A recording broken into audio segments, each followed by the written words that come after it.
Recording. There you go. So good evening, everyone, and welcome back to our Tuesday tasting for the Diploma students of the WSET course run by me, myself, Thiago Mendes from Eno Cultura. And tonight we are starting a new box, which is the German box. So we'll be talking about wines coming from Germany. So we know what the country is, we know where those wines are coming from, but that's a simple question. How can you argue for origin? How can we argue where this wine, where is the country of origin? What can we gather from our tasting notes to place in Germany? So that's one of the answers, one of the questions that you need to answer as you are tasting your wines. You're into thinking ahead of the next sessions. Also, what's the grape variety? You know, on the D3 light wines of the world, you will taste wines of which you have to answer either grape variety, origin, or quality. So it's very important that you taste a wine, and once you know the question that you need to answer, once you know the question, start tasting the wine thinking, what makes this wine Chardonnay? What makes it Cabernet Sauvignon? You know, what are the elements from my tasting notes that I can gather and use to justify the origin or the grape variety in itself? So, who would you like to share your tasting notes of the first wine, the first white wine of the session? Anybody? And I mean the color, the aromas, the palate itself. If nobody wants, I can. Okay, go on. Okay. So it's medium lemon with a medium intensity of aromas and aromas of peach, lime, some green apple, honey, some flowers, and mainly ripe fruits. They are not very intense, but they are defined. And it's a dry wine, definitely with a high acidity, no tannins, and medium alcohol, medium plus body. It has some way in the mouth, and medium plus intensity of flavors. And the flavors of peachy, nectarine, lime, lemon peel, red apple, white, and some spice, some white pepper. And it has a medium finish. It has a medium bitter and fruity finish. It doesn't like suitable for bottle aged, and it's a good wine. It's not very intense in the nose, but it's elegant. And so it's a good wine. It's not going to age. Yeah, I agree. So what's the grape variety? Yeah. Just an observation, please. It tastes like off dry wine, doesn't? Yes, it does. It does has a little bit of residual sugar, making it off dry. But I think the acidity is so high that we almost don't perceive as an off dry wine, and we use this residual sugar to complement the fruit concentration, the flavor concentration, and often the finish. In a minute, I will share my point of view of this wine. So it's important that everyone has an opportunity to share your thoughts and the view on the wine. Yeah, but when you compare with the second wine, this is definitely dry because the other one has more sugar.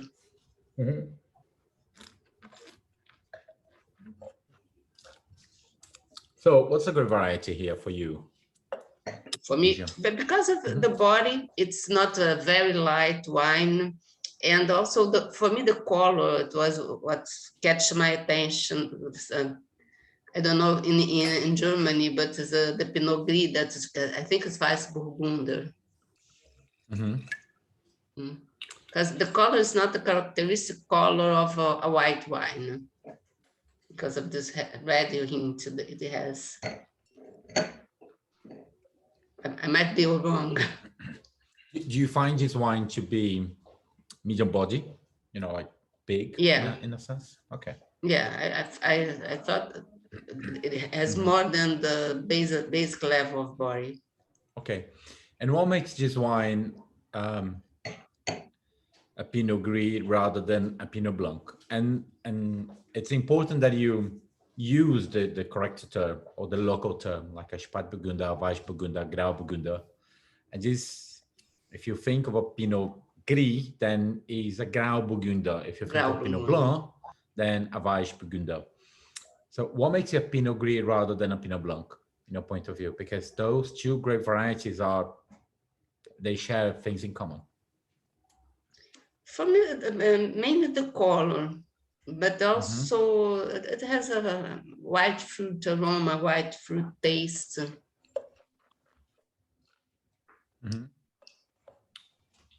Okay. Okay. Okay, thanks. Right. Anybody else would like to share your thoughts, your comments of the first wine?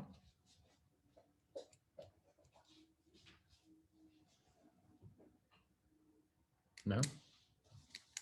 It's fine. I will share my thoughts then.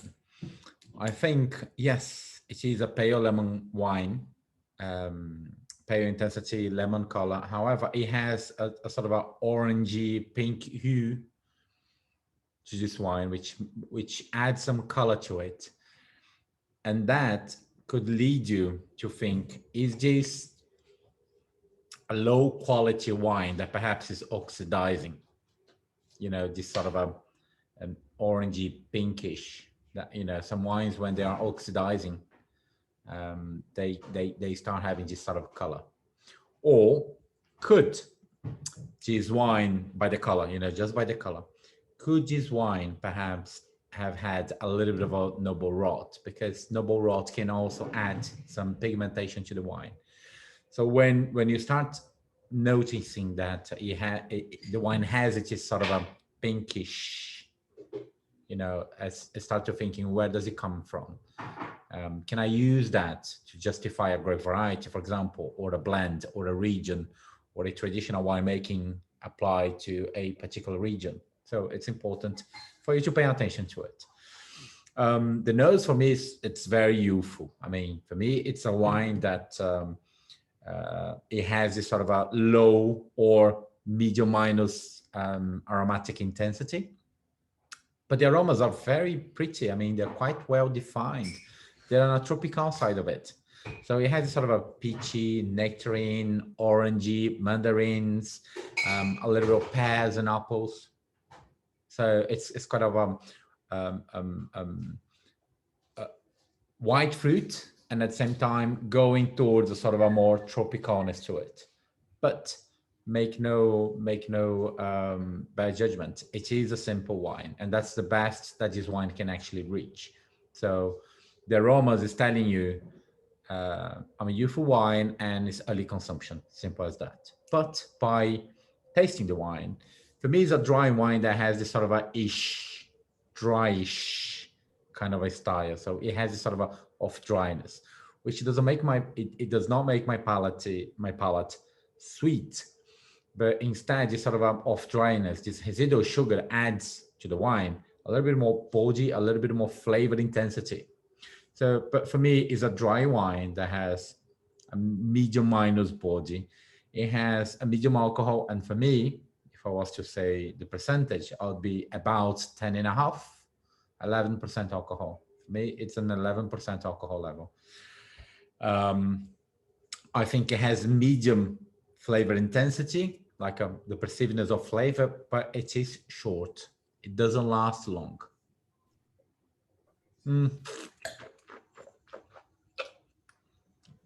It has this bitterness finish, and the bitterness, it's because they are when you think of our aromatic grape varieties, Sauvignon Blanc, Riesling, Gewürztraminer, Torrontés, they often be left on the skins, the juice in the skins, for a period of, I don't know, 12 to 36, 48 hours in order to extract flavors, aromas and flavors. So if you are using gray skin grape variety or a pinkish grape variety to make a white wine in order to extract aromas and flavors, could you extract a little bit of pinkiness as a color?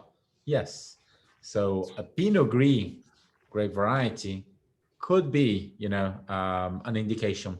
The hint of the color of the wine could be an indication by the color. But we need to come up with different arguments in order to reach or to confirm Pinot Gris. And that is the point where you need to understand what's the difference between Pinot Gris and Pinot Blanc, Grauburgunder and Weißburgunder.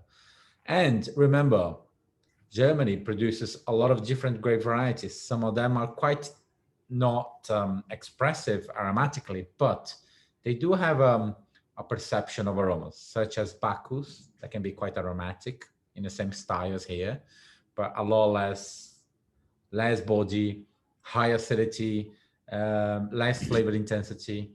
You can have Sylvaner that has a lot more aromas and flavors, which is quite different than here, not that tropical. Another one could be Müller-Thurgau, which has a little bit of herbiness to the nose, but not much of a body as we are able to get here. I think this is a more like acceptable quality as opposed to good. I would go towards the acceptableness. Why? I think it's a light, it's a dry wine, simple, easy to please.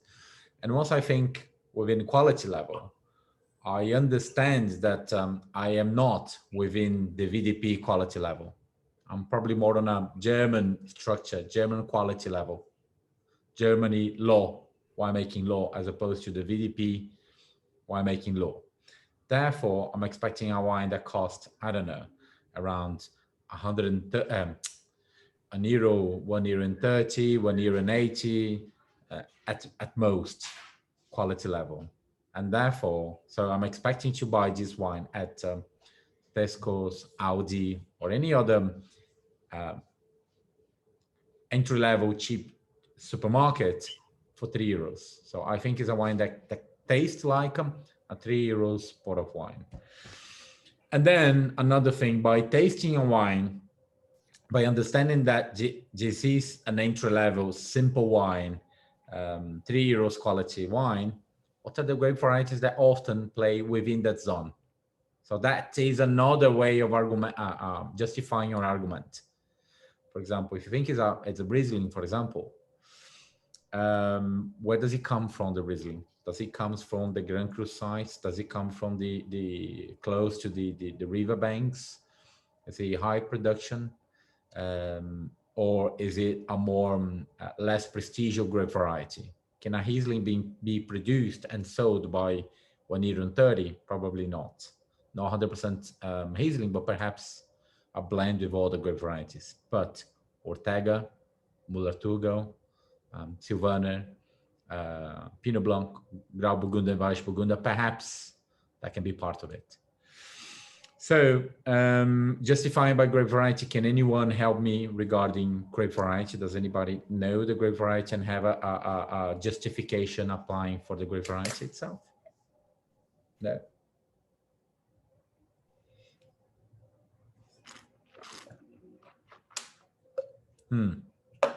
Okay. Pinot Blanc and Pinot Gris, often they have this sort of high acidity, lowish body. They made in Germany, they often have this sort of a tropicalness to the wine. When I'm in Friuli, I often get in Friuli this sort of greenness, like a herbal, lemon zesty, lemony, characteristic green apples to the wine. In Germany, I often get this sort of pears and tropicalness to the wine. Then you have Pinot Blanc and Pinot Gris. Pinot Blanc often makes a more high quality level.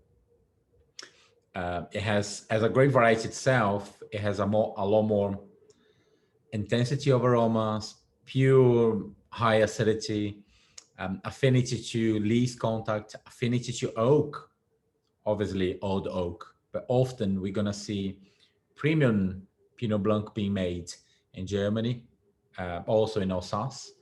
And when we think of Pinot Gris, Grau Burgunder, we often perceive that they are used for make wines that has less acidity than Pinot Blanc, which I think is the case here.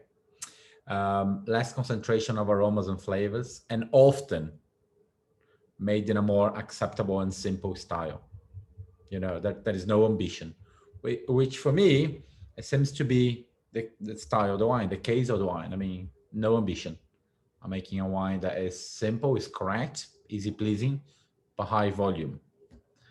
So that's, for me, the way that I would argue for Pinot Gris as opposed to Pinot Blanc. Does it make sense?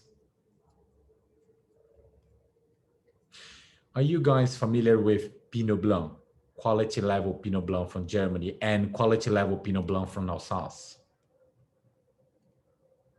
Okay, when you think Alsace, they often has this sort of a rich, oily texture in the palate, and the acidity, it's often high, but really well integrated. The wines are often made in a more off-dry style. They're very rich. That's Alsatian style. When you think of Germany, they can be dry or off-dry. They can be even noble rot, like botrytis affected, you know, BA or TBA. But when you think of ADP quality level, you know, the dry wines, they often has a clear contact with oak, a clear contact, a long contact with lees. So they can be quite leesy, they can be quite spicy in a very moderated way, the oak, obviously. You can taste the ambition of the wine itself. You will often doubt that Pinot Blanc can actually reach such a high quality level. And for the VDP, some Grand Crus, so Estalage and Großlage, can be applied also for Pinot Blanc, not for Pinot Gris, which is the same case for Alsace. So you can have Grand Cru sites only for Pinot Blanc, but not for Pinot Gris. So that's something important to know about. Make sense? So I would argue more for quality and style as opposed to any other characteristic or specifics of the wine in itself to reach a grape variety. Yeah. And the color for me is a giver. Thiago, sorry. How would you classify the acidity of this wine? Is it medium plus or high acidity?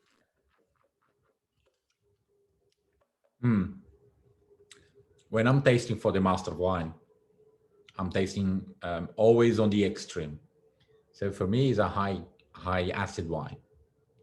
When I get into the WSET, for me, it's like a medium plus quality. But if you are on the examination, I presume that the examiners, they have a sort of space to consider a point either for high or medium plus. But if you're in medium and medium minus, you're probably wrong. So I think this is a wine that has, it should be between medium plus and high.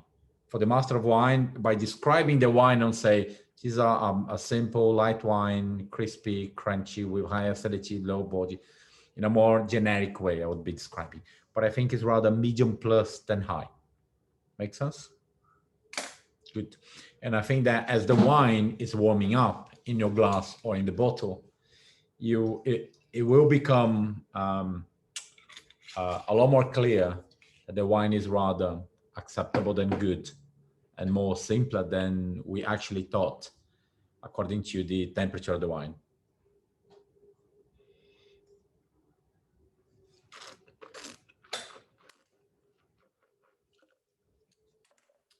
Any more comments about the wine? Would you like to see the wine? Yes, no? Okay, right. Let's review the wine.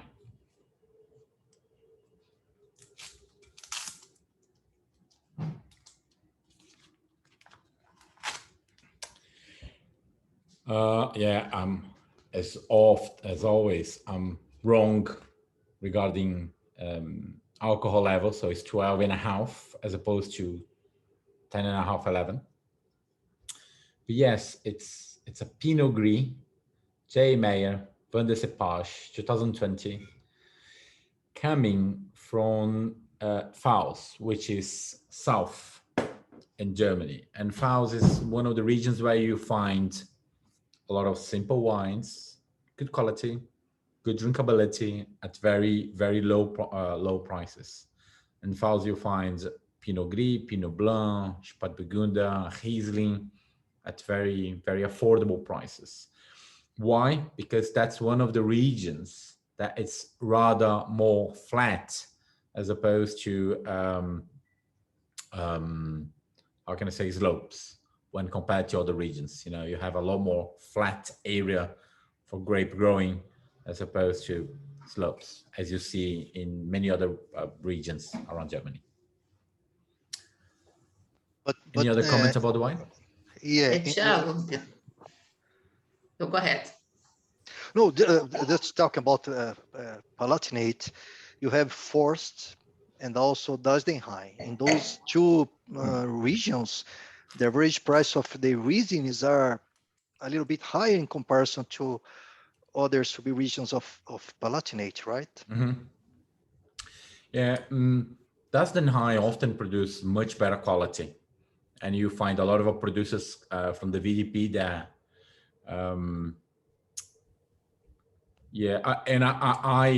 The majority of producers that I know, they tend to focus either sparkling, 100% Riesling, and Spätburgunder because they can make a lot more money out of Pinot Noir as opposed to Pinot Gris, Pinot Blanc, or you know. But my understanding is that the majority of producers, they like to have aromatic wines. So and along with Riesling, they often look for another aromatic grape variety to plant with. But my understanding is that Dusdenheim often makes much higher quality than the Pfalz itself in further south. Okay, which is a beautiful region. Thiago, and a silly question: is there any reason why the label is in French? Is it just because the style of the wine, they intend to look like a French wine? No, you see a lot of producers especially in further south of Germany, their clients, apart from their neighbors, they are within France, they are within Benelux, they are within other countries around, and they often put the wines in the truck and they go and deliver themselves. Also, it's becoming more and more common for the producers in Germany to use the name of grape variety itself, especially for the low entry-level quality wines. And we are seeing that in Burgundy as well. As we are seeing Pinot Noir, we are seeing Chardonnay into the label for those entry-level quality. So it's more about marketing itself as opposed to anything else. There is this shift in all wine regions, traditional wine regions, to label by grape variety, especially if they're talking about entry-level wines. It's easier for consumers to understand. I was going to ask if is it common that they make Pinot Gris with some time with peel contact? Skin contact.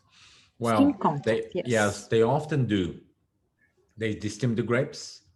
They let the juice with the skins for between 12 to 48 hours in order to extract more aromas and flavors, and because that's a quite neutral grape variety.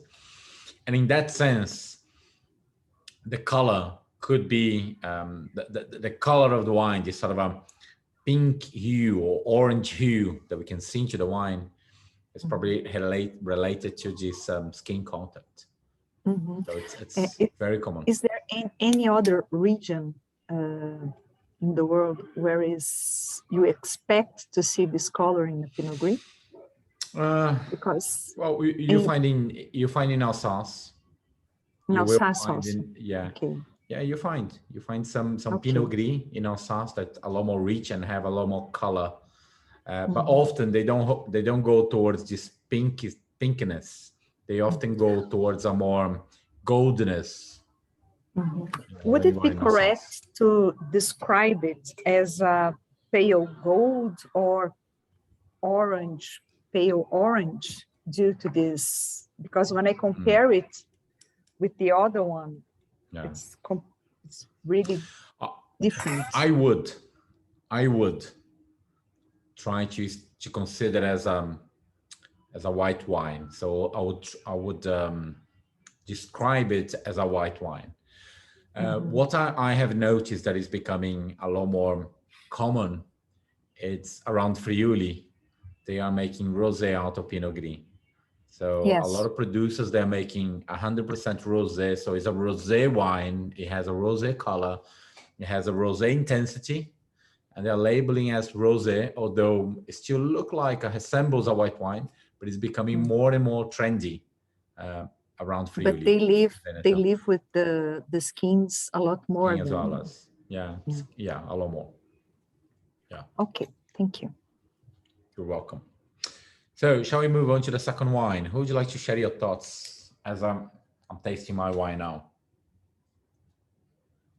Well, I can try. Let's see the second. Well, according to my notes, starting with appearance, the intensity is medium, the color is white gold, and this wine has a high number of thin tears. Regarding the nose, the intensity is pronounced with primary aromas. Basically, we have also the evolution. For me, it's a young wine in terms of evolution. There are tropical, the aromas are more related to tropical fruits. The typical lychee from this specific variety, we'll talk more about that later. And also floral, specifically roses, in my opinion. So lychee and roses, basically. On the palate, it's a dry wine with medium acidity, high alcohol, medium body. The flavor is pronounced. The final is medium minus. I believe it's a good or very good wine, and it's not suitable for bottle aging. That's it, my resume here. Okay, so what's a great variety? For me, it's Gewürztraminer. Why give us? Because of the aroma, lychee, it's very typical of this grape. Also floral and rose. I would add that on the palate, the acidity is not that high, and I believe that the alcohol is high, which is also typical from this wine When made you of say made high, of yeah. when you say high alcohol, you're saying this wine has 14% alcohol level. Not that much. Okay, Not that much. so yeah, be careful when you are describing the wine in a more generic way, because if you say high, if you write high, you're saying, well, it has 14% alcohol level, which then you know that you're probably wrong, because it would be difficult to make a 14% alcohol level in Germany. But I understand what you're saying when the presence of alcohol could make the wine taste like a high alcohol. Typical of the varieties you have high alcohol level when compared to other white wines, but it's probably a medium alcohol level between 10 all the way to 13.9% alcohol level. Good, you got it. That's it. Okay. What are the key points? Well, anybody else to describe this wine?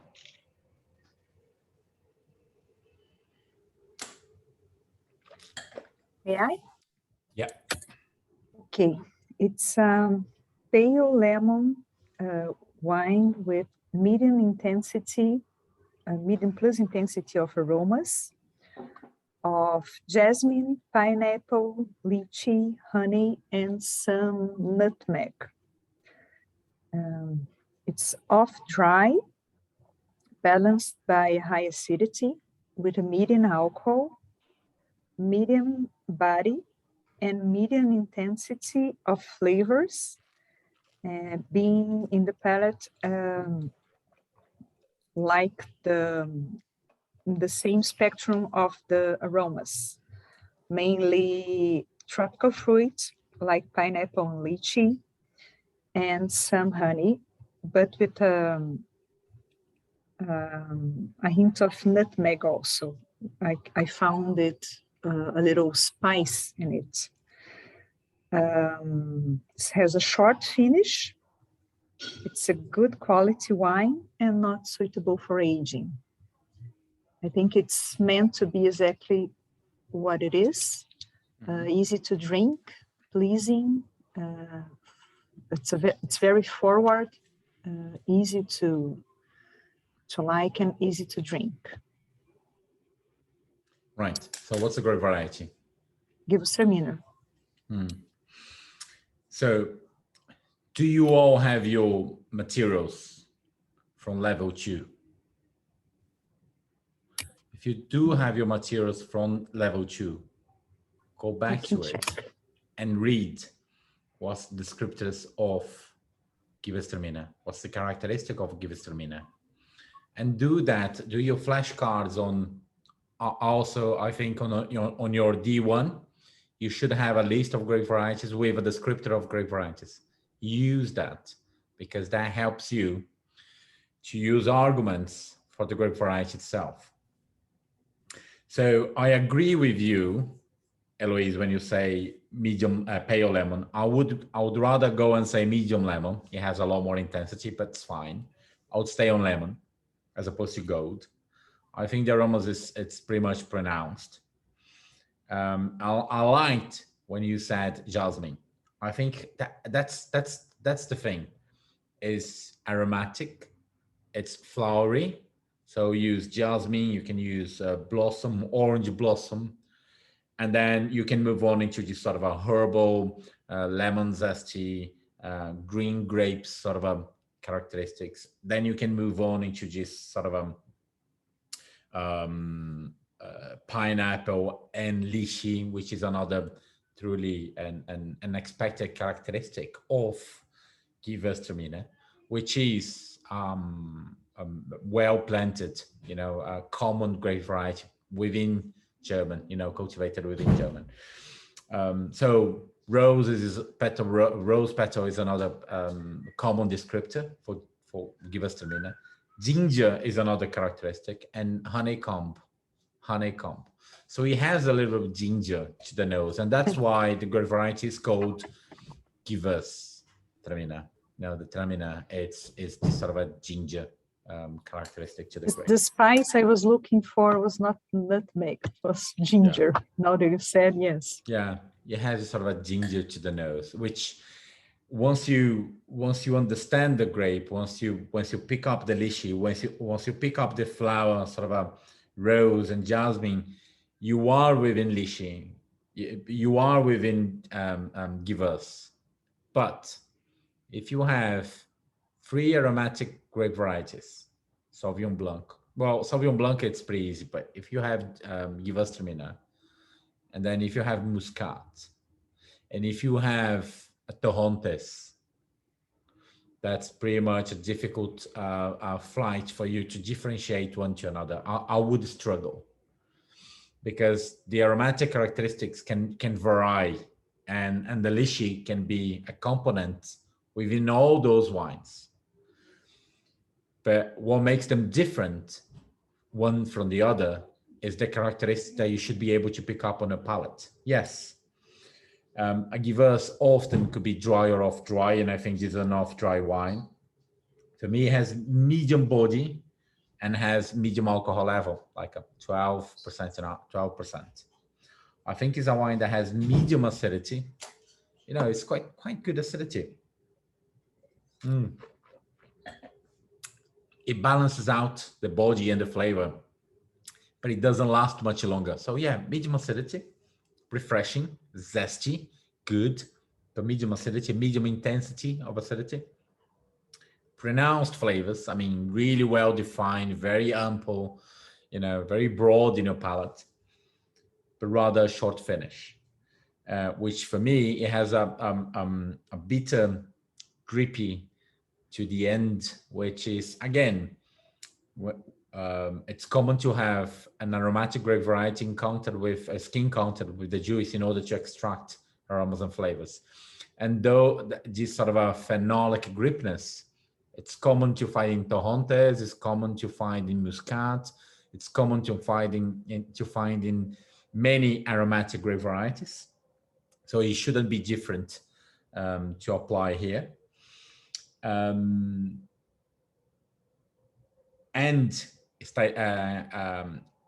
talking about structure, Gewürztraminer has medium acidity, high alcohol level. I'm not saying high, but warming sensation of alcohol level. And so those are the key points, and the sort of a grippiness and bitter finish. It's part of Gewürztraminer as a characteristic.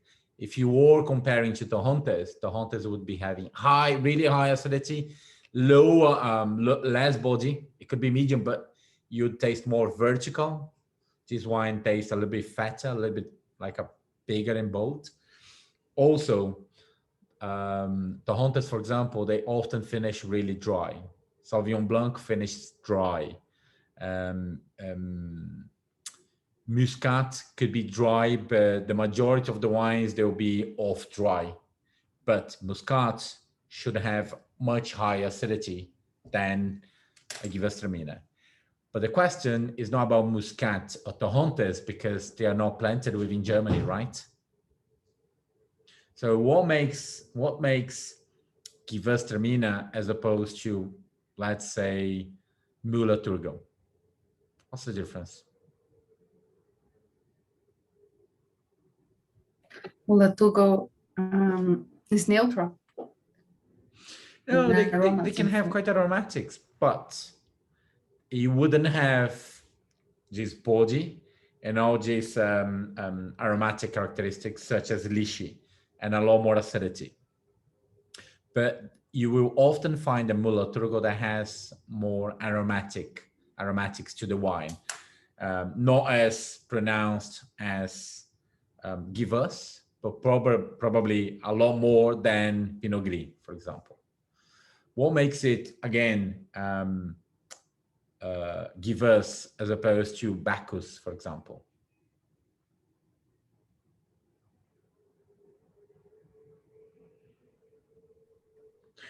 Has anyone ever tried Bacchus? No. Okay. Good point. So I'll see if I can bring you from England a Bacchus. It's okay. It's fun. Crispy, aromatic, high acidity, simple wine, same finish, same sort of a lightness and simpleness and youthfulness. Okay. And what makes it Gewürz as opposed to Sylvaner or Sylvaner? The same thing that I mentioned about structure. Medium acidity, higher alcohol, and bitter finish. These are characteristics of Gewürztraminer, apart from the aromatics. So it's important that you understand that. What are the structure that are unique to the grape variety that you can use to justify the grape variety, as opposed to use the characteristics, the aromatic characteristics of the wine. Does it make sense?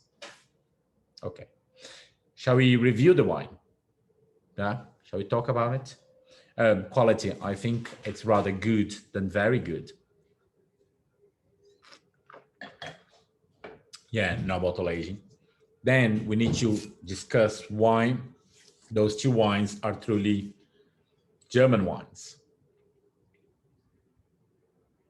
So you probably have seen, you probably do know this producer, you probably do know this wine, you probably have tasted other wines from this producer, which is a wine, the name of the wine is Villa Wolf, made from Ernest Loser, which also produces the wines in Moselle called Dr. Luzen. So Ernest, I think it's about 15 years, he has become the owner of Dr. Luzen properties. And that's a more entry-level generic quality that he's producing mainly to Brazil, to South American market. The Pinot Noir, the Spread Burgunder, is quite good. I think it's something that I would buy if I find it in any shop. And he's making a more Beaujolais style, so to speak. What's the alcohol level here? Oh, 12. Okay, bingo. Okay, 12. Thiago. Yes. Please, have you said the pronounced aromas and pronounced or medium plus flavor? Am I wrong? I said pronounced nose, yeah, pronounced aromas, and pronounced flavors. Okay, and my question is about this. With this intensity of aromas and flavors, which lead us to a good fruit concentration, this array of aromas, why this wine is not suitable for bottle aging, Good. bringing to us pleasing tertiary aromas? Good, very good question. There's a few things for us to consider when you are discussing bottle aging. First is the style.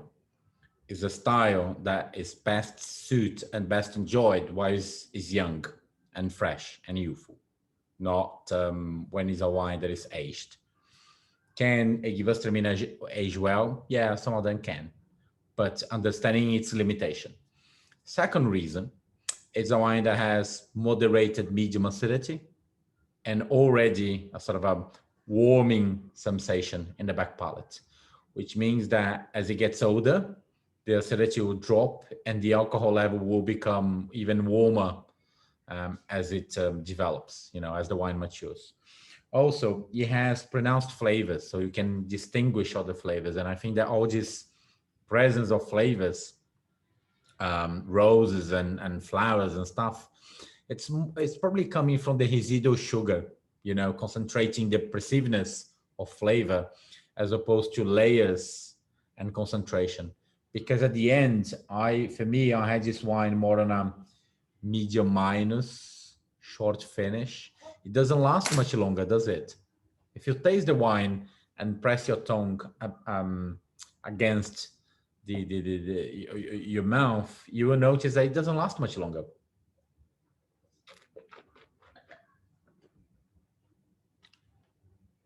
Goes away. So you get a little bit of sugar, you get a little bit of a floral, but it doesn't last. It doesn't have depth. There is no much different flavors. It's unidimensional. It's a simple wine of good quality, much better quality than the first wine when compared to the first wine. But have you noticed that those two wines, they have something in common? They're simple. They are best consumed while young. They don't have much of a definition of finished flavors. And that is in line with the German category of Qualitätswein, which makes all the simple quality wines. For me, both wines, they're sold at around same price, below the €2. I think that the Gewürz has a little bit, it's slightly higher priced. The second wine is slightly higher priced, 20 cents more than the first. But both wines, they have a massive different price for the consumers in Brazil because they have different, they are part of two different distribution systems. The first wine is bought by Evino, is imported by Evino, sold straight to consumers. So you'd be able to buy to, 50, 60 reais, something like that. Or even low, if you are a member, if they're having a promotion. The second wine, where it's imported by an importer, resold to a distributor or a shop that is going to resell it for the consumer. The second wine probably gonna cost you around 100 reais, but they are both within same quality level, same range, same sort of classification, and the German wine law sort of thing. Make sense? But they're both of the same quality, same style, same consumer, same classification, but two different price range. And that's the distribution system that implies to it. Thiago, one more Right. question, please, quickly. I don't eat any sweet food, candy, chocolate, or anything that's kind of food. And so I perceive the sugar more than other people. For me, the first wine is off dry, and the second wine I would say medium sweet. Medium sweet. Am I wrong about this? That's a harm for my tasting. Look, I understand the feeling, Renato. But well, first thing, the acidity counterbalances sugar. So this is a wine that gives us taste a lot more sweeter than the first wine because it has a lower level of acidity. Naturally, has a lower level of acidity. Therefore, you may perceive the wine more sweeter than the first wine. So that's a key point. It's not about what you eat and what you don't eat and perceiveness, but perhaps you are being misjudged by how you aftertaste the wine, because the first impression is in your tongue, right in the middle, and that's where you perceive the concentration of flavors. But once you taste the wine, spit the wine, or swallow the wine, you will notice that the first wine finish is quite dry. The second wine is a little bit more sweeter. The sweetness, the sweet level lasts a little bit longer, but then it finishes dry again. So if you go back to the first wine and taste it, taste the wine, spit the wine, and think how does the wine finishes to you, and you'll notice just does your mouth finishes drier or sweeter? Do you have sugar? No, it's quite dry, bitter, quite sour, quite zesty and lemony. So it's actually a dry wine. But I understand that you get this sugar sensation that adds body, creaminess, and texture. And then when you go to the second wine again,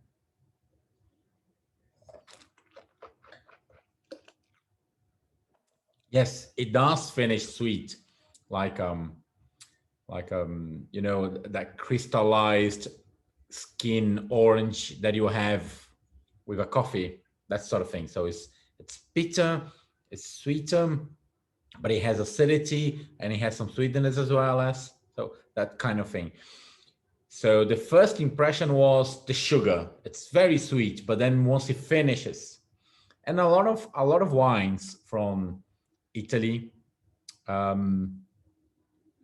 south of Italy, Alentejo, south of France, they may perceive, and even from US, they may perceive a lot of dryness, that the wine is quite off dry or medium sweet, but then the finish of the palate is like a sour and herby, and so paying attention how does the wine finish and the perception after the wine has been swallowed. Okay. Thank you. That's a good tip. I have never thought about the finish of the wine to classify the sweetness. Thank you. Don't worry. So what makes those two wines Germanic? Why both wines that come from Germany? What is the link that you can gather from both wines and put it in Germany? How are you going to argue? You have probably 6 points here.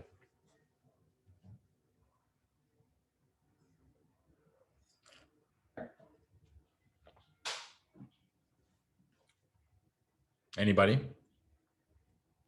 I think the body is a little, for instance, the Pinot Gris. Pinot Gris from Alsace would have more body. So it's the body is a kind of lighter in both wines. Angevurs would be much, much heavier anywhere else. So you would say those two wines are coming from Germany because the first wine has more body and the second wine, is that what you're gonna say? Less body than I would expect for those two grapes in France, for instance. Is that what makes those two wines Germanic? Go Yeah. on. Okay. Yes. Let's try.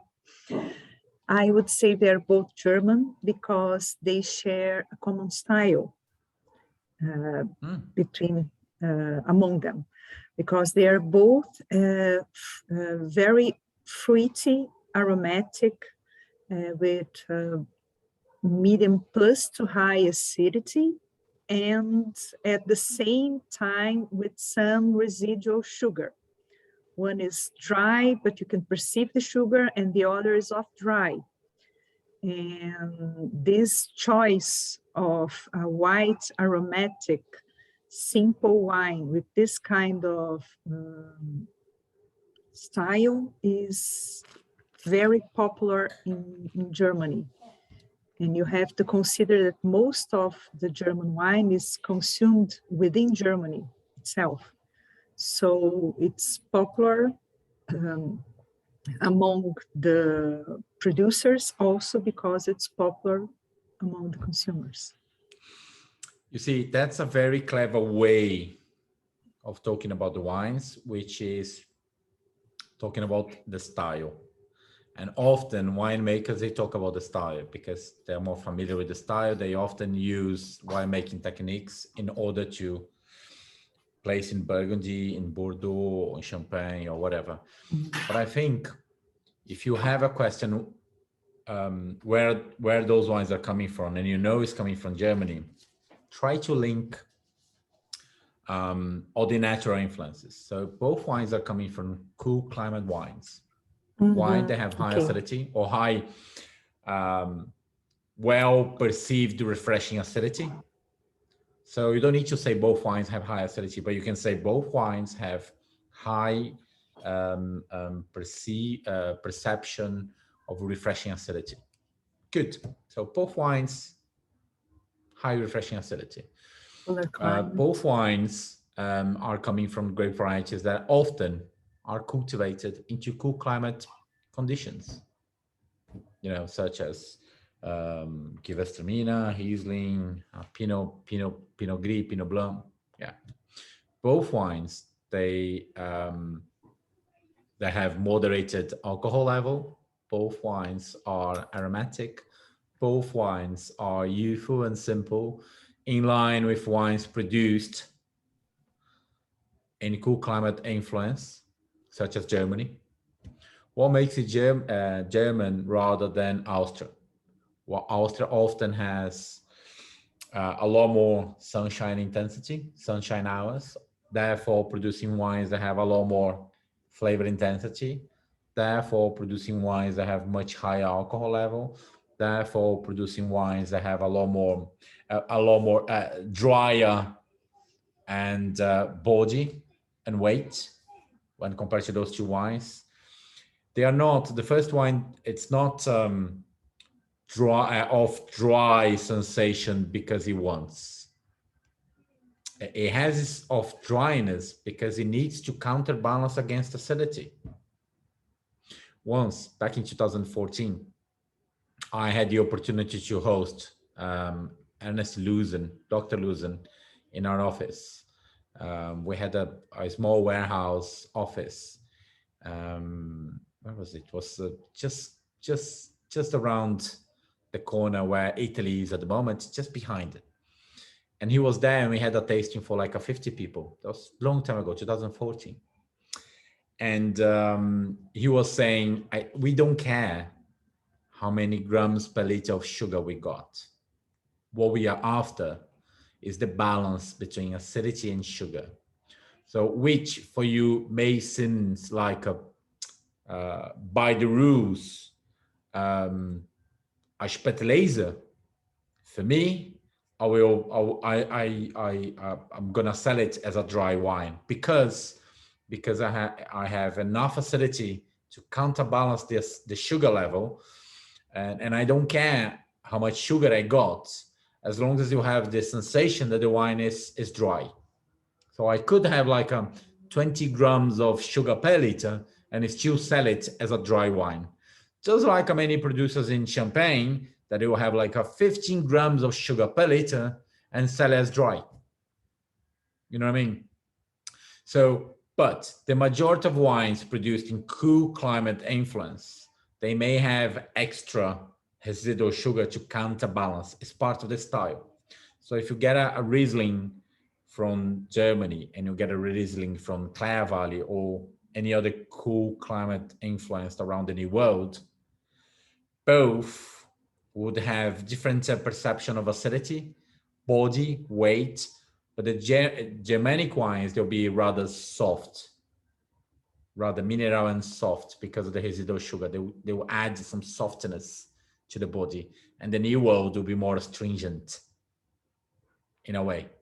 So cool climate wines will produce this more delicate. So you can also say they're both coming from Germany because they have this sort of delicate flavor and intensity and well integrated acidity. Also residual sugar is in line with cool climate wines, and moderated alcohol level is in line with, again, cool climate. So once you know the country, try to use the natural influences and how those grape varieties are often cultivated there, and the influences that those grape varieties have there when compared to other countries.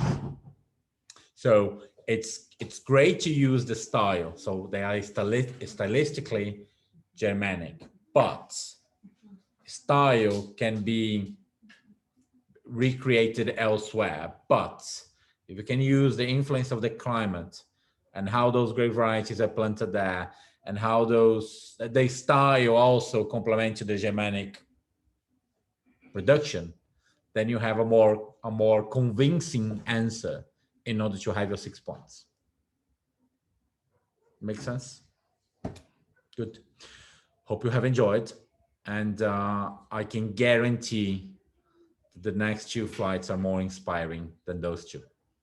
Okay? Good. Thank you. See you soon. Thank Bye. you. Ciao, ciao. See you Yes, guys. have a good Bye-bye. night. Bye-bye. Bye-bye.